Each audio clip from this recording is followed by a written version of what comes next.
Olá a todos, tudo bem?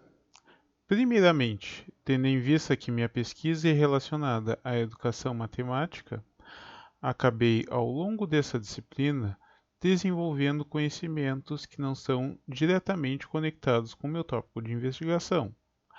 Porém, é importante ressaltar que isso não diminui a importância dos assuntos abordados ao longo das aulas. Compreender questões relacionadas à democracia, desigualdades e direitos acabou por ampliar o meu ponto de vista, não somente como um cidadão, mas também como futuro educador. Dessa forma, hoje vejo o Brasil como um país cada vez mais formado por diversas origens, uma mistura delas que tem como resultado uma população heterogênea. E isso é essencial para que tenhamos senso crítico, não somente profissionalmente, mas também, como já falei, como cidadão e até mesmo como estudante, ainda como uma pessoa em formação. No momento atual, onde o Brasil está a passar por uma revolução cultural que tenta executar uma sobreposição do pensamento, de forma a criar uma população uniforme, que muitos intitulam como a imposição da vontade da maioria sobre a vontade da minoria, temos de ter reflexões mais profundas. Ao longo das aulas, podemos ver que este argumento, por exemplo, é uma falácia, pois ele ignora as grandes diferenças entre origens, sexo, cor, saúde, religião, região e situação socioeconômica que acaba formando essa gigantesca diversidade do nosso povo brasileiro. Entender a história do nosso povo e como nossa sociedade evoluiu e os mecanismos que fazem ela funcionar, mesmo nesse momento atual, acaba sendo um contraponto a esse tipo de iniciativa que eu considero extremamente danosa.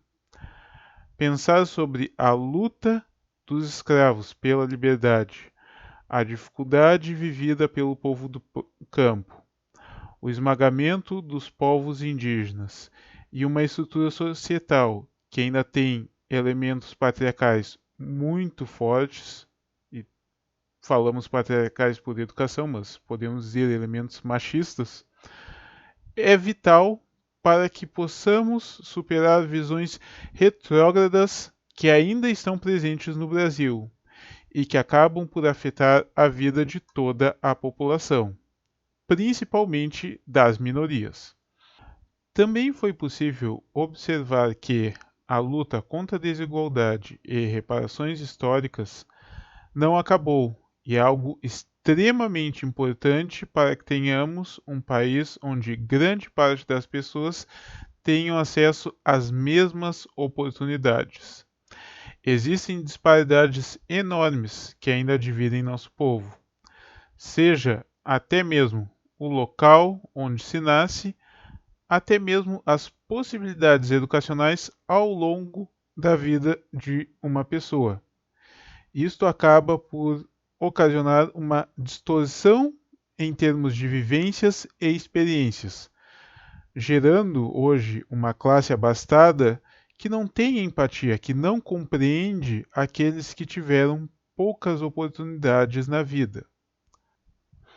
Acrescento que é necessário compreender os mecanismos políticos e jurídicos que regem nosso país, tendo em vista que a democracia atual é uma das maiores formas de protesto e revolução que podemos ter.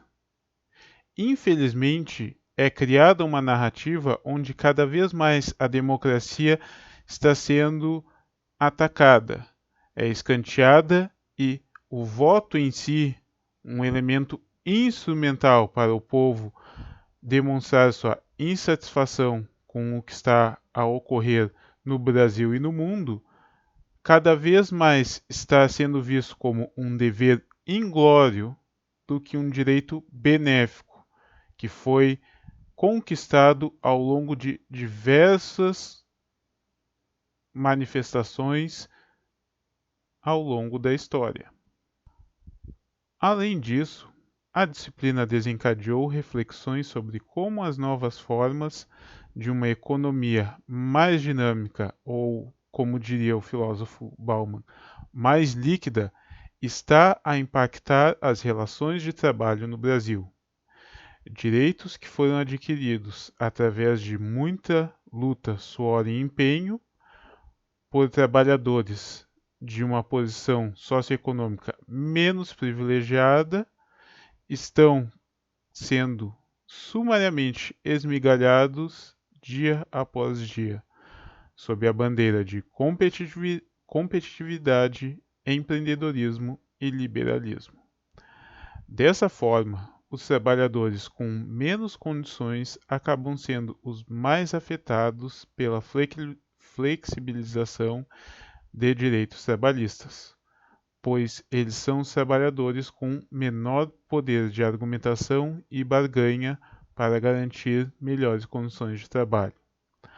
Por mais que tenhamos ainda veículos para fiscalizar violações referentes à legislação trabalhista, se uma lei estabelece somente uma penalidade financeira, ela acaba tendo somente um impacto para os mais pobres. Grandes empresas multinacionais acabam tendo uma vantagem enorme ao exercer sua pressão econômica para dobrar nossas leis. Os trabalhadores se encontram cada vez mais isolados, menos informados e menos sindicalizados, e assim tendem a aceitar e até mesmo apoiar essas distorções, por medo de perderem seus empregos ou até mesmo oportunidades para empreender. E com tudo isso, temos uma normalização do descaso e do cansaço da massa trabalhista, e a criação do discurso que o desempregado é alguém que não se esforçou ou não se educou o bastante. Por fim, acredito que outra contribuição importante de se destacar foi o rompimento de estereótipos e preconceitos. Infelizmente, vemos principalmente em mídias sociais, mas também em algumas mídias tradicionais, uma visão de que uma cultura ou um ponto de vista pode ser completamente superior a outro. Ao nos aprofundarmos na história de nossos campesinos, dos povos indígenas, da luta pelos direitos a negros e mulheres e até mesmo a evolução dos conceitos de cidadania e democracia no Brasil e no mundo, vemos que essa homogeneização cultural é surreal e imprudente. Não devemos tentar simplificar a sociedade, de forma que todos tenhamos exatamente a mesma linha de pensamento e a mesma visão. Mas sim, devemos cultivar a compreensão entre todos, abraçando os pontos de vista diferenciados e tendo o mesmo respeito e fornecendo os mesmos direitos a todos. Somente assim podemos começar a compreender nossas diferenças e buscar uma sociedade onde as supostas minorias, que muitas vezes não são minorias em termos populacionais, mas sim econômicos, não são mais oprimidas, mas sim abraçadas e incorporadas de forma equalitária em nossa sociedade. Obrigado à atenção de todos.